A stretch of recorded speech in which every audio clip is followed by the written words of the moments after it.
noite realmente é o dia mais solene para nós cristãos. É um dia que a gente tem o privilégio de parar e pensar sobre o maior ato de amor já visto na humanidade. Mas talvez você já pensou um pouco sobre isso e pensou como que a morte de uma pessoa pode ter qualquer benefício para outra pessoa. Como que um homem morrendo numa cruz, quase 2000 anos no passado, tem alguma influência na sua vida? Por quê? O que é o significado da cruz? Eu quero que os irmãos abrem comigo para o Evangelho de Mateus. Mateus capítulo 26. E aqui em Mateus 26, na verdade, nós não vamos ler necessariamente o texto da crucificação, nós vamos ler o texto da ceia do Senhor. Então, talvez você pergunta, pastor, por que nós vamos ler o texto da ceia do Senhor? Porque, irmãos, aqui nesse texto, o texto em que Cristo vai instituir a ceia, ele vai comunicar para os seus discípulos o significado da sua morte. Ele vai explicar através desse texto por que ele precisava morrer. Olha só esse texto aqui, Mateus 26, e vamos ler de versículos 26 até versículo 28. A palavra de Deus diz: enquanto comiam, Jesus pegou um pão e, abençoando, partiu e deu aos discípulos, dizendo: tomem, comam, isso é o meu corpo. A seguir, Jesus pegou um cálice e depois, dando graças, o deu aos seus discípulos, dizendo: bebam todos dele, porque isso é meu sangue, o sangue da aliança, derramado em favor de muitos, para a remissão de pecados. Senhor Deus, nosso Pai, Senhor, nós te louvamos pelo grande amor que o Senhor derramou sobre nós através do sacrifício de seu Filho. Senhor, nós te louvamos que o Senhor não nos deixou no nosso pecado, mas o Senhor veio nos resgatar e que o sangue de Cristo verdadeiramente nos purifica de todo o pecado. Senhor, nós te louvamos por isso. Oro que hoje à noite o Senhor faz essas realidades novas para nós. Eu oro que nós podemos entender com clareza, Senhor, a glória da cruz, a glória do sangue de Jesus Cristo derramado por nós. Em nome de Jesus. Amém. É interessante esse texto porque é tão conhecido e é tão simples, é tão curto, que tem várias coisas que podem passar até despercebidos por nós. Vamos começar aqui no começo do texto. As primeiras duas palavras. Enquanto comiam. Comiam o quê? Eles estavam celebrando o quê aquela noite? Eles estavam celebrando a Páscoa judaica. Mas o que é a Páscoa judaica? A Páscoa judaica nos leva de volta para o livro de Êxodo. E no livro de Êxodo nós encontramos o povo de Deus, os israelitas, escravizados debaixo de Faraó dos egípcios. E Deus manda Moisés e tem 10 pragas. E esses pragas são usados para julgar Faraó especificamente e o povo do Egito. E Deus usa essas pragas para que o povo do Egito expulse o povo de Israel da terra. Chega a todas as pragas até o 10º. A 10ª praga é um pouco diferente. De fato, na 10ª praga, Deus fala que Ele vai matar todo primogênito de toda casa na terra do Egito. Pergunta, quantos primogênitos nós temos aqui hoje à noite? Você é o filho mais velho da sua casa, ok? Tem alguns, ok? Tem alguns. Pense sobre isso. Todo primogênito de toda casa no Egito. Só que não era só os egípcios. Era também o povo de Israel. Vocês já pararam para pensar sobre isso? O povo de Israel também iria perder o primogênito. O que isso significa para nós? O que é a realidade espiritual que Deus está comunicando aqui através desse ato, dessa 10ª praga?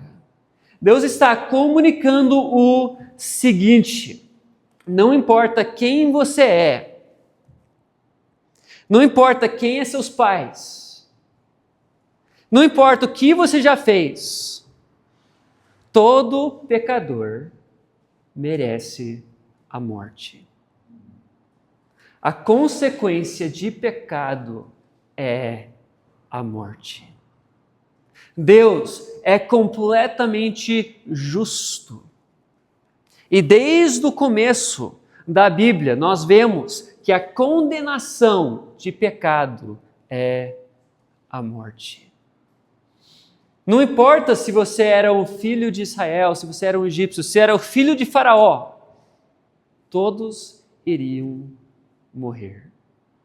E aqui nós enxergamos essa realidade com clareza. E uma coisa que fica até mais nítido para nós, quando nós aplicamos para as nossas vidas, a realidade é por causa do seu pecado. Deus exige o seu sangue. Você merece a morte por causa do seu pecado. Você fala, pastor, eu sou bonzinho. Eu tento ajudar as pessoas, né? Eu vou na igreja. Todos pecaram e carecem da glória de Deus. Talvez você fale assim, mas pastor, eu já passei por tanta coisa na minha vida, já sofri tanto, com certeza Deus vai me aceitar. Mas a realidade é esse, Deus exige o seu sangue por causa do seu pecado. Mas e aí? O que iria acontecer com o povo de Israel? E aqui nesse texto, na 10ª praga, nós vemos a justiça de Deus e nós vemos o amor de Deus. Deus providencia aqui o meio de salvação, o meio de escape. Esse meio era através de um sacrifício e uma refeição, uma ceia. O nome dessa ceia é Páscoa. O que os judeus tinham que fazer? Eles tinham que fazer um sacrifício de um cordeiro, uma ovelha. Pegar o sangue dessa ovelha e passar na viga superior da porta e nos laterais da porta. E quando o anjo da morte chegasse para aquela casa, se o anjo da morte visse o sangue, o anjo ia passar para outra casa, ia deixar aquela casa em paz. Aqui nós vemos uma imagem de um artista sobre isso. Esse relato aqui aponta a gente para Jesus Cristo. Nessa refeição de Páscoa, em que o povo passasse o sangue nas vigas da porta, aí depois comesse esse ceia da Páscoa, Cristo, nesse contexto aqui, enquanto comiam a ceia da Páscoa, Jesus pegou um pão e abençoou e partiu. Cristo vai redefinir o significado de Páscoa. Ou seja, aqui nesse texto nós temos uma nova Páscoa, através de um novo sacrifício. Olha só o que Cristo diz aqui, versículo 28. Porque isso é o meu sangue, o sangue da aliança, derramado em favor de muitos, para a remissão de pecados. Por que que Cristo morreu? Cristo morreu para ser esse novo sacrifício, para providenciar essa nova Páscoa. A ira de Deus que era sobre nós por causa do nosso pecado, agora por causa do sangue de Cristo é removido. Então, meus irmãos, eu quero que vocês entendam isso. Olha só que maravilha! O que a justiça de Deus exigia, morte e sacrifício, o amor de Deus providenciou na cruz.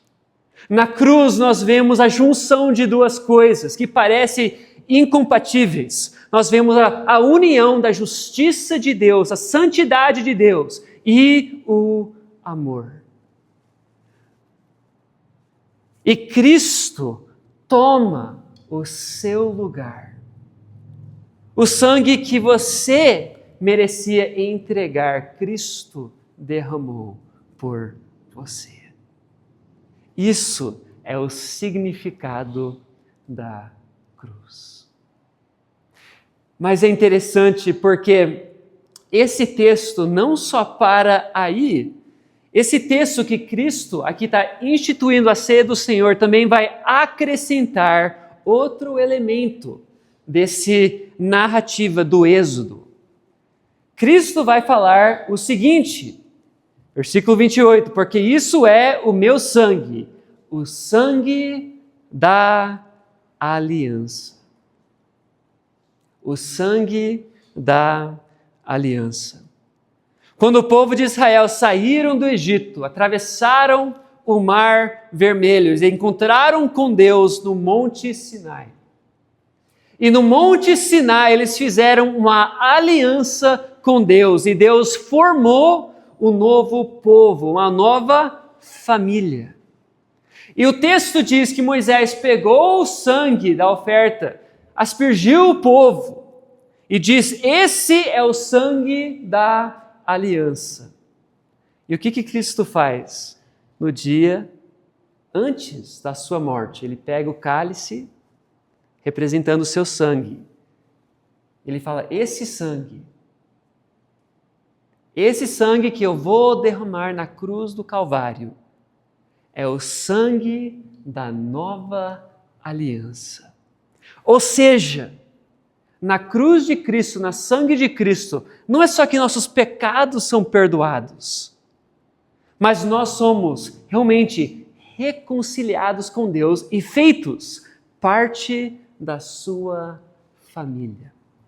Nós somos participantes dessa nova aliança. Tem esse parte negativo e positivo. O perdão dos pecados e a nova aliança. Reconciliação perfeito com o nosso Deus. Talvez você já pensou sobre isso. Por que os crentes são tão obcecados com o sangue? Com o símbolo de tortura, a cruz. Por que nossa igreja chama uma coisa feia como Calvário? Porque isso para nós é o significado da nossa vida. Isso para nós mostra toda a justiça e o amor de Deus, através de qual nós somos perdoados do nosso pecado e feitos parte de uma nova família. Olha o poder da cruz. Olha o poder do amor de Cristo. Para encerrar hoje à noite, vamos para Romanos capítulo 5. Romanos capítulo 5.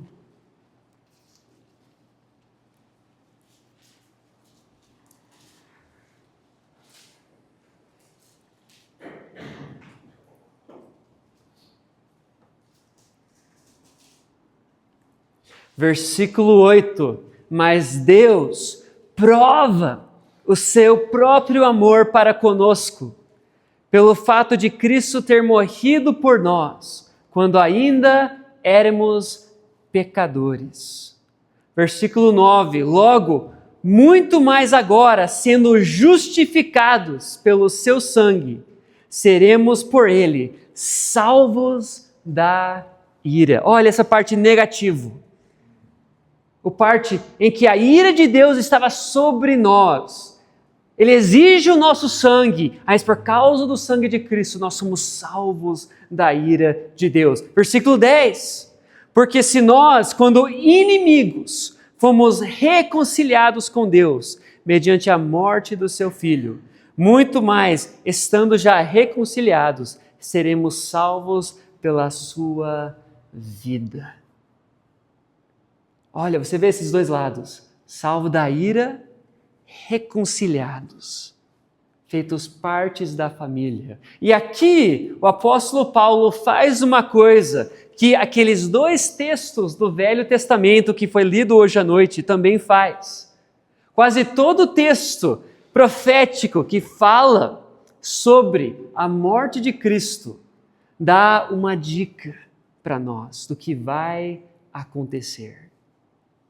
A morte não tem a última palavra. Olha só como Paulo termina esse versículo aqui. Nós seremos salvos pela sua vida. Isso aponta a gente além da sexta-feira para domingo. Meus irmãos, hoje é o dia mais escuro. Hoje é o dia que Cristo sofreu a ira de Deus em seu lugar. O sol parou de brilhar, a terra tremeu. Mas a morte não tem a última palavra. Domingo está chegando. Nós não temos só perdão dos pecados, nós temos nova vida. E tudo isso é demonstrado para nós na cruz de Cristo. Isso é o significado da cruz. Hoje à noite nós temos o privilégio de celebrar a ceia do Senhor. Então hoje à noite, quando nós celebramos essa ceia, olha para Cristo pela fé. Pela fé, olha além dos elementos para o corpo de Cristo quebrado por você, o sangue de Cristo derramado em seu lugar, pelo qual nós recebemos o perdão dos nossos pecados. Vamos encerrar com a palavra de oração. Senhor Deus, nosso Pai, Senhor, nós te louvamos. Nós te louvamos que o Senhor é um Deus justo. O Senhor é um Deus santo, todo-poderoso, que o Senhor exige morte pelo pecado. Mas nós te louvamos que o Senhor, através do seu amor, providenciou para nós um meio de escapar à tua ira, através do sacrifício de Jesus Cristo. Senhor, eu oro que a cruz de Cristo seja a nossa glória. Senhor, é tolice para o mundo, é uma coisa ridícula, mas para nós que somos salvos pela fé, é a maravilha do amor de Deus. Senhor, acende em nós esse amor de Cristo, Senhor. Eu oro que nós podemos ser pessoas movidas pela cruz. Que o Senhor trabalhe em nossas vidas, em nome de Jesus. Amém.